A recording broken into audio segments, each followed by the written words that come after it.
Need to এর অর্থ হইল প্রয়োজন বা দরকার। নিড টু এর অর্থ হইল প্রয়োজন বা দরকার। আমার ইংরেজি শেখা প্রয়োজন। আমার ইংরেজি শেখা প্রয়োজন। I need to learn English. I need to learn English. I need to learn English. আমার একটা বই কিনা প্রয়োজন। আমার একটা বই কিনা প্রয়োজন। I need to buy a book. I need to buy a book.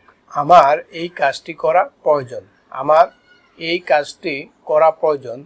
I need to do this work. I need to do this work. I need to do this work. আমার সেখানে যাওয়া প্রয়োজন। I need to go there. আমার সেখানে যাওয়া প্রয়োজন। I need to go there. How else দিয়ে এখন আমরা কয়েকটা সেন্টেন্স মেক করব এবং প্র্যাকটিস করব। আর কিভাবে আমি তোমাকে বলবো। আর কিভাবে আমি তোমাকে বলবো। How else will I tell you. How else will I tell you.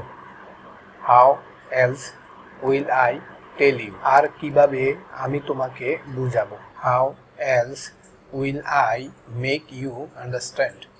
How else will I make you understand. আর কিভাবে আমি তোমাদের শেখাবো।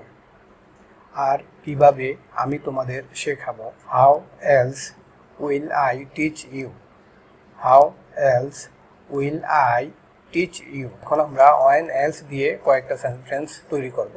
ওয়েন এলস এর অর্থ হইল আর কখন। তুমি আর কখন ইংরেজি শিখবে। তুমি আর কখন ইংরেজি শিখবে। When else will you learn English. When else will you learn English. সে আর কখন পড়বে। When else will he read.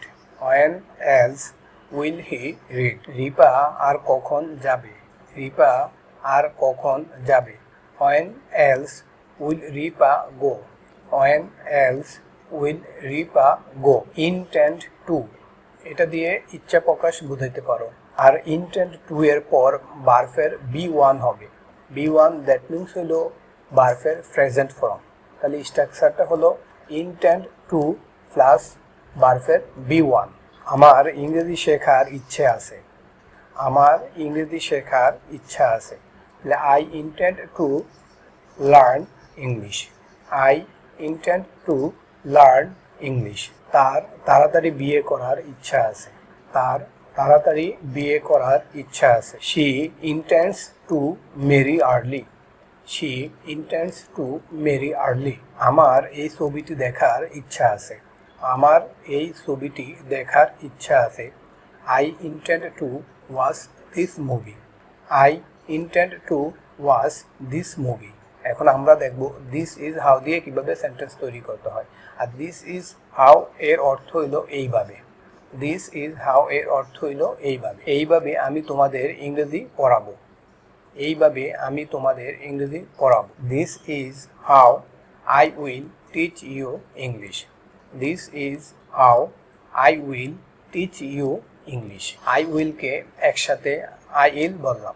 This is how I will teach you English. এইভাবে তোমরা শিখবে। এইভাবে তোমরা শিখবে। This is how you will learn. This is how you will learn. এইভাবে তোমরা ইংরেজি কথা বলার অনুশীলন করবে। এইভাবে তোমরা ইংরেজি কথা বলার অনুশীলন করবে। This is how you will practice English speaking. This is how you will practice English speaking. This is how you will practice English speaking. That's why এর অর্থ হলো এই কারণে বা এই জন্যে। দ্যাটস ওয়াই এর অর্থ হলো এই কারণে বা এই জন্যে। এই কারণেই তোমাদের ইংরেজি শেখা প্রয়োজন। এই কারণেই তোমাদের ইংরেজি শেখা প্রয়োজন। That's why you need to learn English. That's why you need to learn English. এই কারণেই সে এখানে আসে। এই কারণেই সে এখানে আসে। That's why she comes hair.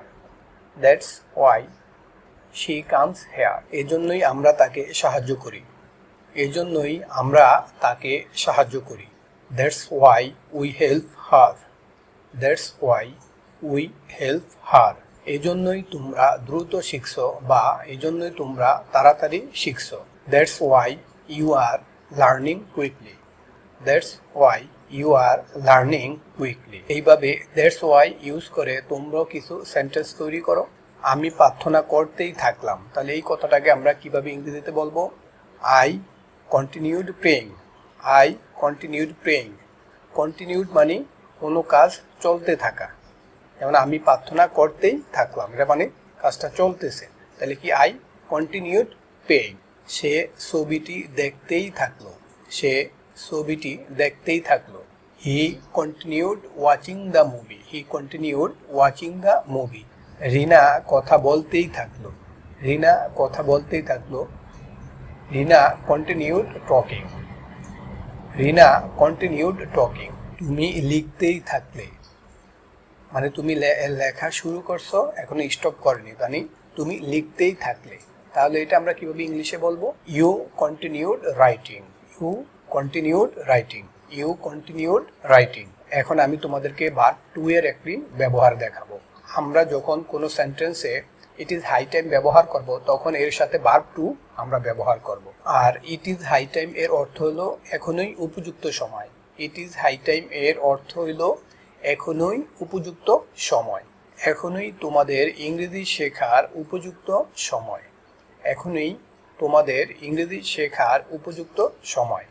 তাহলে এই সেন্টেন্সে আমরা এখন হাই টাইম ইউজ করব। হাই টাইম ইউজ করে আমরা ইংলিশে সেন্টেন্সটা তৈরি করব। এখনই তোমাদের ইংরেজি শেখার উপযুক্ত সময়, তাহলে এই সেন্টেন্সে আমরা ভার্বের বি টু ফর্ম ইউজ করব। It is high time you learned English. It is high time you learned English. এখনই আমাদের ইংরেজিতে কথা বলার উপযুক্ত সময়। এখনই আমাদের ইংরেজিতে কথা বলার উপযুক্ত সময়। তাহলে এটা আমরা কিভাবে ইংলিশে তৈরি করব? It is high time we spoke English.